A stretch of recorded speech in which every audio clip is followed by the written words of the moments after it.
నమస్తే, నేను ఇందు. జగన్మోహన్ రెడ్డి గారు అధికారంలో ఉన్నప్పుడు వాలంటీర్ల మీద కుంభకోణం జరిగినట్టు తెలుస్తుంది. మరి దీని గురించి మాట్లాడడానికి మనతో పాటు సీనియర్ అనలిస్ట్ అంకమ్మ చౌదరి గారు ఇప్పుడు మనతో ఉన్నారు. నమస్తే సార్. నమస్తే సార్, మరి జగన్మోహన్ రెడ్డి గారు అధికారంలో ఉన్నప్పుడు వాలంటీర్ల మీద కుంభకోణం జరిగినట్టు తెలుస్తుంది. అసలు ఏం జరిగింది సార్? అంటే జగన్మోహన్ రెడ్డి వాలంటీర్లను పెట్టడమే రాజకీయ ప్రయోజనాలను ఆశించి, ప్రజల కోసం కాదు, ప్రజా అవసరాల కోసం, అసలు అంతకంటే కాదు. 2,63,000 మందిని వాలంటీర్లు నియమించుకున్నాడు అతను. వాలంటీర్లు 2,63,000 మందిని 2019 అక్టోబర్ 2న గాంధీ జయంతి నాడు నియమించుకున్నాడు వాళ్ళు. అయితే ప్రతి వాళ్ళ చేత 2 వాళ్ళ సాక్షి పేపర్లు కొనిపించాడు. ప్రతి వాళ్ళ చేత అంటే 5,26,000 సాక్షి పేపర్లు ప్రతిరోజు వాళ్ళ ద్వారా కొనుగోలు జరిగేవి. దానికి అదనంగా 200 చెల్లించేవాడు. గౌరవ వేతనం కింద 5,000 వీళ్ళకి ఇచ్చేవాడు. వాళ్ళని తర్వాత మళ్ళీ ప్రభుత్వంలో తీసుకుంటామని ఏదో నమ్మించి వాళ్ళ ఇష్టం చేశారు. 90% మంది మా కార్యకర్తలు అని చెప్పిన స్వయంగా విజయసాయి రెడ్డి వాళ్ళ మంత్రులు కూడా ప్రకటించడం కూడా జరిగింది. అయితే ఇక్కడ అదే కాకుండా సరికొత్త కుంభకోణం బయటకు వచ్చింది ఈ మధ్య.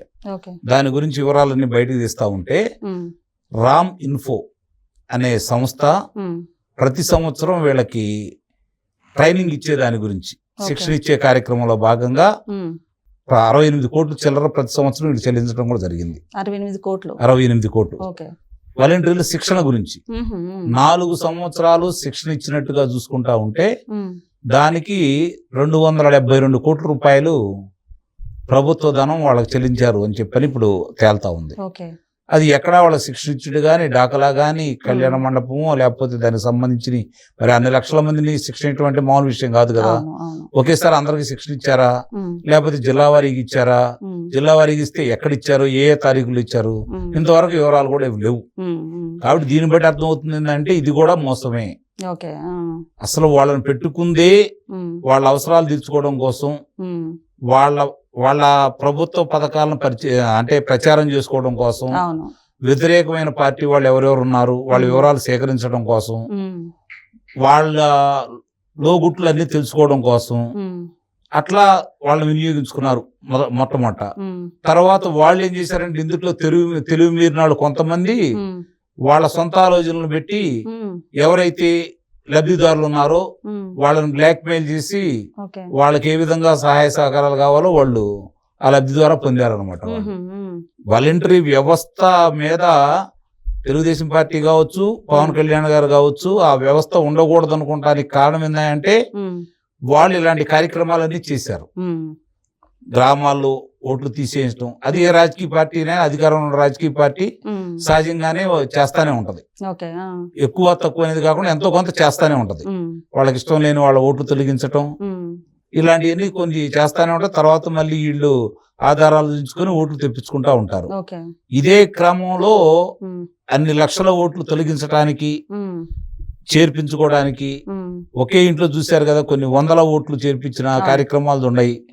అంటే వాళ్ళకి ఇష్టమైనట్టు ఏది కావాలంటే అది చేసుకుంటా ఉన్నారు. అలాగే శాసన మండలి ఎన్నికల్లో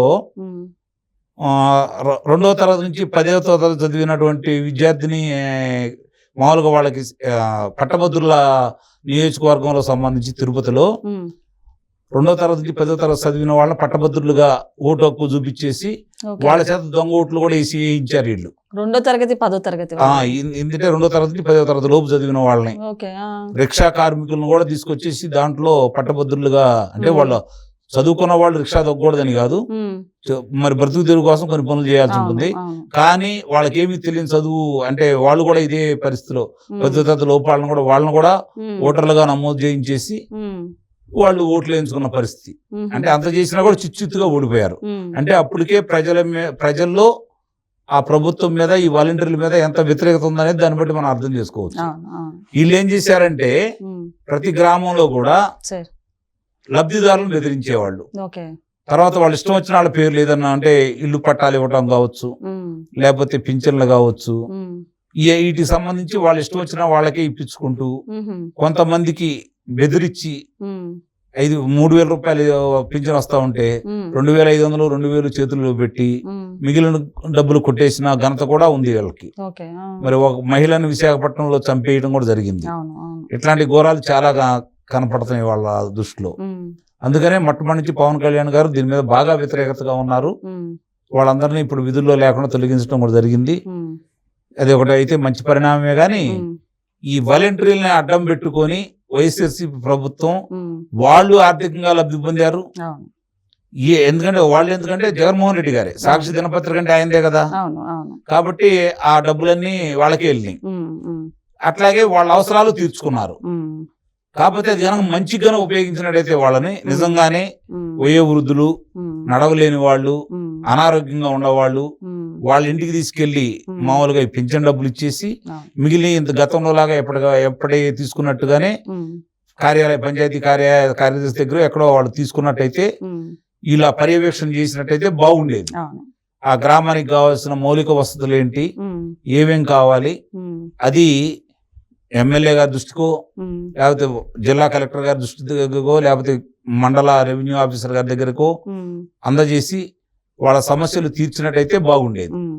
ఇవి కాకుండా వాళ్ళేమో రాజకీయ ప్రయోజనాలు ఆశించి జగన్మోహన్ రెడ్డి ప్రయత్నం చేశాడు. వీళ్ళు కూడా దాన్ని అడ్డం పెట్టుకొని ఏదో వస్తుందని చూశారు. ఒక 5-6 నెలలు న్యాయంగానే చేసి ఉండొచ్చు. ఆ తర్వాత పరిస్థితులు అర్థమైపోయి ఇలా తెలివి మీరిపోయి వాళ్ళు చేయాల్సిన పనులన్నీ వాళ్ళు చేశారు. సార్, ఈ క్రమంలో చూసుకుంటే అంటే జగన్మోహన్ రెడ్డి గారు సీఎం గా ఉన్నప్పుడు ఆయన ఒక అద్భుతమైన వ్యవస్థ ప్రజలకు స్థాపించారని, కాకపోతే కూటమి ప్రభుత్వమే దాన్ని రద్దు చేసిందంటూ కూడా ఆరోపణ చేస్తున్నారు. ఏ రకంగా అద్భుత వ్యవస్థ అంటే ఇదే. వాళ్ళ అవసరాల కోసం ప్రజల్ని ఇబ్బంది పెట్టడం, ప్రజల్ని బ్లాక్ మెయిల్ చేయటం, వాళ్ళకి అనుకూలంగా ఓట్లు వేయించుకోవటం, ఎన్నికల విధుల్లో కూడా వాళ్ళనే పెట్టాలని ప్రయత్నం కూడా చేశారు. ఎన్నికల సంఘం దానికి వ్యతిరేకించింది. అంటే వాళ్ళ రాజకీయ అవసరాల కోసం వీళ్ళని ఉపయోగించుకోవాలనుకొని ఈ చదువుకున్న పిల్లల్ని, డిగ్రీ చదివిన వాళ్ళు కూడా, సాంకేతిక విద్య పూర్తి చేసిన వాళ్ళు కూడా దాంట్లో పనిచేశారు. ఎందుకంటే రేపు పొద్దున ప్రభుత్వ ఉద్యోగం అయితే మనకి నెల ఇబ్బంది లేకుండా గడిచిపోయింది అన్న ఉద్దేశంతో. కానీ వాళ్ళు అనుకున్నది వేరు, పాపం ఈ పిల్లలు ఆలోచించింది వేరు. వాళ్ళేం రాజకీయంగా ఆలోచించారు, వీళ్ళేం భవిష్యత్తు గురించి ఆలోచించారు. వీళ్ళ భవిష్యత్తును చిదిమేశాడు జగన్మోహన్ రెడ్డి గారు. 2,63,000 మంది వాళ్ళని ఈ రోజు రోడ్డును పడేశాడు. రోడ్డును పడేయడం కాకుండా వాళ్ళ మీద కోపం, జనంలో విపరీతమైన కోపం కూడా ఉంది. కాబట్టి వాళ్ళైతే చాలా ఇబ్బందులే వాళ్ళ పరిస్థితులు కనుక చూసుకుంటా ఉంటే. కాకపోతే వాళ్ళు ఒకరి బుద్ధితో ఆలోచించారు కాబట్టి, రాజకీయ స్వార్థం గురించి ఆలోచించారు కాబట్టి, వాళ్ళ సంస్థలకు లాభాపేక్ష గురించి ఆలోచించారు కాబట్టి ప్రజలు తగిన రీతిగా బుద్ధి చెప్పారనే భావించాలి. సో మరి ఏ రకంగా చూసుకోవచ్చు సార్ అంటే, ఇప్పుడు జగన్మోహన్ రెడ్డి గారు విద్యార్థులను వదలలేదు, వాలంటీర్లను వదలలేదు, ఒక పోలీస్ డిపార్ట్మెంట్ వాళ్ళని వదలలేదు, అసలు ఎవరిని వదలలేదు. ఈయన స్కామ్ లో చూసుకుంటే ఈ అధికారాన్ని ఏ రకంగా చూసుకోవచ్చు అంటారు సార్? అందుకే కదమ్మా 150 స్థానాలు వస్తే 11 స్థానాలు పరిమితం చేశారు. నాకు తెలిసి ఒక రాజకీయ పార్టీకి 175 నియోజకవర్గాలకు సంబంధించి 151 నియోజకవర్గాల్లో విజయం సాధించిన తర్వాత ఒకవేళ పరిపాలన కొంచెం అటు ఇటుగా ఉండా కూడా ఈ స్థాయిలో ఫలితాలు రావడం అంటే మాత్రం ఈ పార్టీ చేసిన దాన్ని ఎంతగా వాళ్ళు వ్యతిరేకించారో అర్థం చేసుకోవచ్చు మనం ఇక్కడ.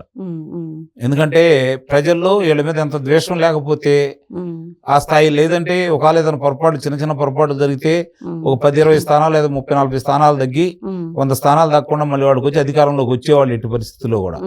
వీళ్ళు వచ్చిన కాడి నుంచి దోచుకోవటం, దాచుకోవటం తప్ప ప్రశ్నించిన వాడిని హింసించటం, కారాగారంలో పెట్టడం, అవసరమైతే చంపేయటం, బెదిరించటం, భయపెట్టడం ఇవన్నీ చేశారు.